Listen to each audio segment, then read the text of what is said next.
কাকে আল্লাহ বলছে ইনহুম ইল্লা কাল আনআম, আল্লাহ বলছে মনের ইচ্ছা মতো যে চলে তার পরিচয় আর কিছুই নয়, শুধুই জানোয়ার, আনআম, চতুষ্প জন্তু। কাকে বলছে বাবা? এই মানুষ রূপী এই জানোয়ারদেরকে বলছে, যাদের জিন্দেগিতে সেজদা নাই, আল্লাহ নাই, আখেরাত নাই। কে মা, কে বাবা, কি ধর্ম, কে বানাইছেন, কিচ্ছুর খবর নাই।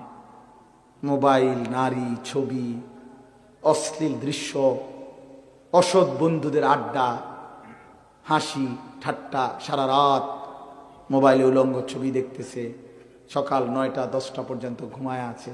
আহ হায় হায় হায়, এটা বুঝি কোনো জিন্দিগি হইল বাপ?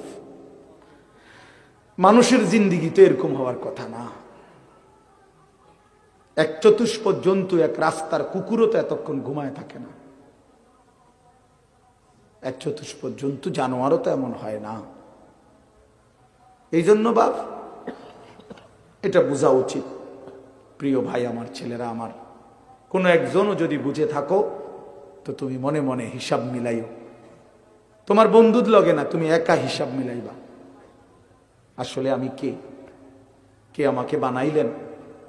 কেন বানাইলেন? আমি কোত্থেকে আসলাম? তিনি আমার কাছে যা চাচ্ছেন আমি তা করছি কিনা? আমি যা করছি আমার আল্লাহ তা চাচ্ছে কিনা? প্রতিদিন নিয়মিত যে মানুষগুলো মৃত্যুবরণ করে তারা কোথায় যায়? কে তাদেরকে নিয়ে যায়?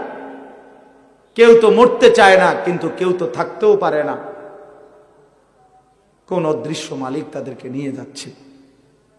বন্ধু, এতটুকু বিবেক যদি না খাটাও, বাবাদেরকেও বলি আপনিও যদি না খাটান, আখিরাত যদি না মিলান, কেমনে কবরে যাইবেন বাপ? কেমনে যাইবেন? খাট পালং আর সোফা ফার্নিচার বানাইয়া হিসাব মিলাই লেলেন, মানুষের দেখাইলেন খাট পালং সোফা, বিল্ডিং, দালান, টাইলস, জমি, গাড়ি। আহা বাবা, এগুলো কি মিলাইয়া গেলে? এগুলো তো আপনার আগেও পৃথিবীতে ছিল, আপনার পরেও থাকবে পৃথিবীতে, কিন্তু আপনি কবরে কি নিয়ে যাচ্ছেন? আল্লাহ নবী সাল্লাল্লাহু আলাইহি ওয়াসাল্লাম বলছেন, ইয়াতবাউল মাইয়িতা সালাসাতুন, কোন মৃত ব্যক্তির সাথে, লাশের সাথে কবরস্থান পর্যন্ত 3 জিনিস যায়। আহলুহু ওয়া মালুহু ওয়া আমালুহু, তার পরিবারের সদস্যরা সাথে যায়। কিছু সম্পদ, মাল, এই যে লাশের একটা খাটিয়া, আগরবাতি, একটা কাপড়, ইত্যাদি ইত্যাদি ছোটখাটো কিছু ঠুনকো মাল সামান্য, এগুলোও সাথে যায়। আর ও আমালুহু, তার সারা জিন্দেগির আমল, কর্মকাণ্ড, সেটাও তার সাথেই যায়। ফায়ারজিউ ইসনান ওয়া ইয়াবকা ওয়াহিদ, 2 জিনিস ফিরে আসে। এক, তার বংশধর, পরিবার, মহল্লাবাসী ফিরে আসে, এবং ওই খাট কাপড়গুলোও ফিরে আসে। আর শুধুমাত্র তার আমল, ভালো কিংবা মন্দ, ওইটাই তার কবরের সাথে থেকে যায়।